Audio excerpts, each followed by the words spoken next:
Olá alunos, tudo bem? Então hoje vamos trabalhar mais um conteúdo de física, mais um conteúdo dessa quarentena. E hoje vamos falar sobre movimento circular. Então, o conteúdo de movimento circular pode ser encontrado tanto no nosso material de leis de Newton, de leis do movimento, na verdade, que é o material do módulo que leva o mesmo nome, leis de movimento, no capítulo 4, trajetórias curvas. Como também pode ser encontrado no material do IPER 1. Então, no material do IPER 1, ele se encontra no capítulo 7, sobre o nome de movimento circular e uniforme.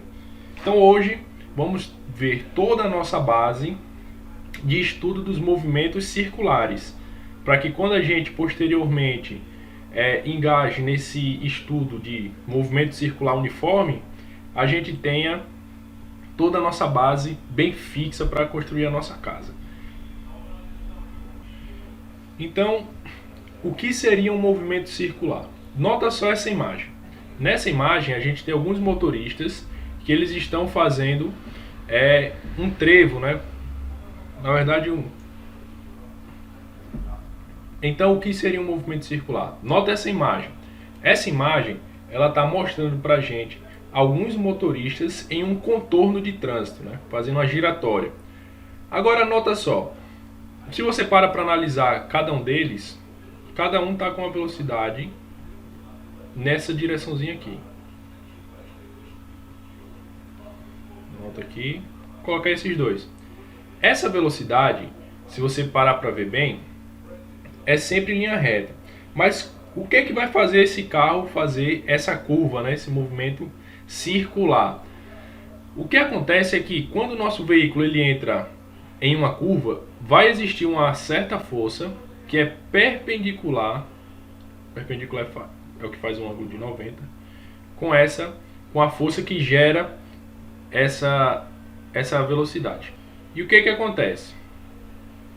A soma desses dois vetores em cada pontozinho da nossa trajetória é o que vai fazer com que o nosso objeto faça esse movimento circular, tá bom? Se a gente fala de movimentos circulares, cabe a nós também falar sobre grandezas angulares, porque o nosso movimento circular, ele se baseia nos nossos estudos de ângulos, tá bom? Então, algumas coisas que vocês aprenderam estudando os ângulos, a gente vai utilizar agora nessa questão. Um outro bom exemplo disso daí é o seguinte: quando você está no ônibus ou em um carro mesmo, quando o motorista ele vai para a direita, você sente seu corpo sendo jogado para a esquerda, beleza? Então isso também é mais uma das forças centrípeta, que a gente chama, essa força que aponta para o centro da curvatura, tá certo? Força centrípeta. Não se preocupa que depois a gente vai dar uma palavrinha sobre ela. Então agora nossas grandezas angulares. Então o que seria a nossa grandeza angular? Então imagina que esse daqui seria o movimento que o nosso objeto lá ele ia descrever, beleza? O nosso carrinho lá fazendo a rotatória. Vamos imaginar que o nosso objeto saia desse ponto A, certo? E descreva essa trajetóriazinha aqui. Isso daqui que ele está descrevendo é uma coisa que a gente chama de arco de circunferência.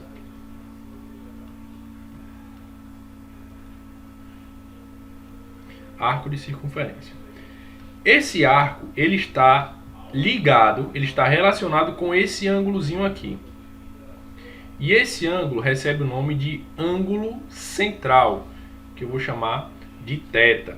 E como é que eu mediria esse ângulo central, professor?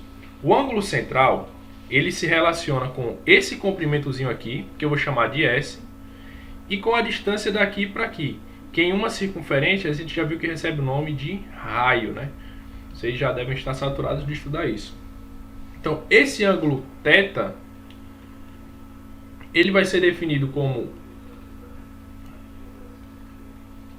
S, que é o arco, sobre o raio. Mas isso daqui, o resultado disso daqui vai ser algo dado em radianos. E como é que você vai converter de radianos para graus?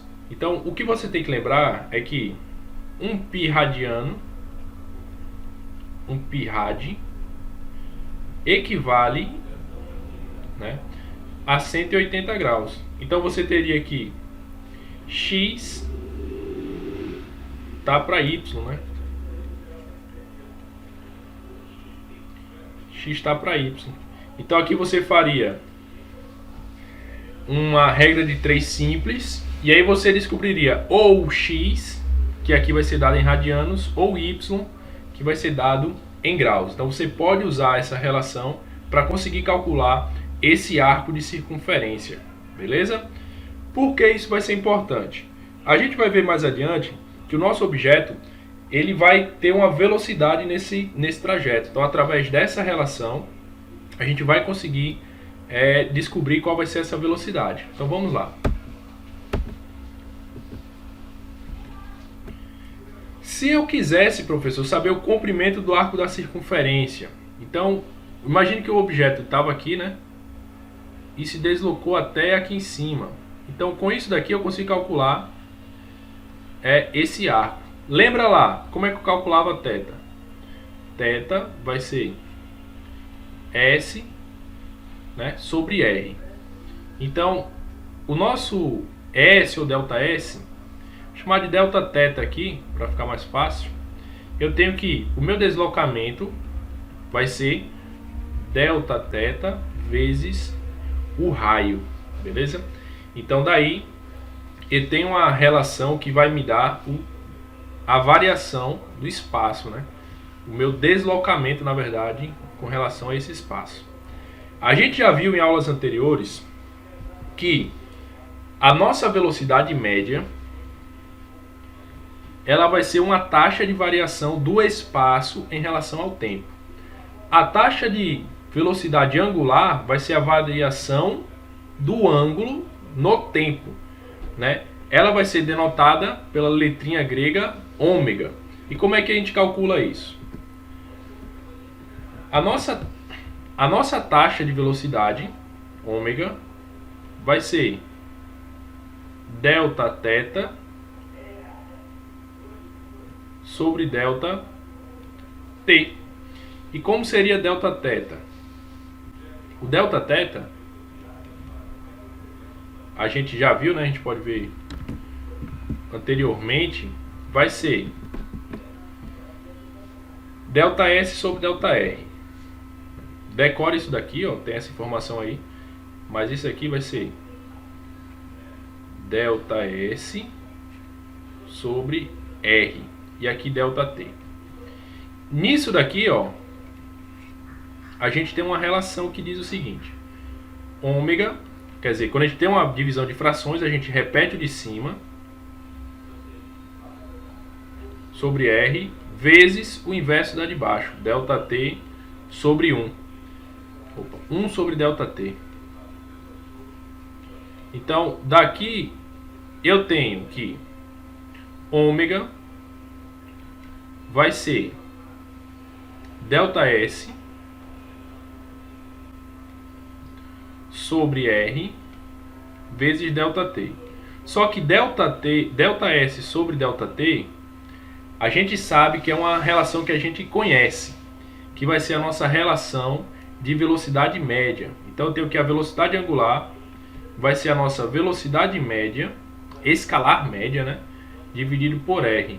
Ou que a velocidade média vai ser ômega vezes R. Beleza? Então, nisso daí eu tenho duas relações. Essa primeira relaçãozinha aqui é a relação que a gente usa para calcular a velocidade angular. E essa daqui mostra que a velocidade angular ela está relacionada com a velocidade média. Quer dizer que quanto maior for a velocidade média dele, escalar média, né, linear média, maior vai ser a velocidade angular, certo? Levando em conta que o raio é uma constante, né? O raio não vai mudar.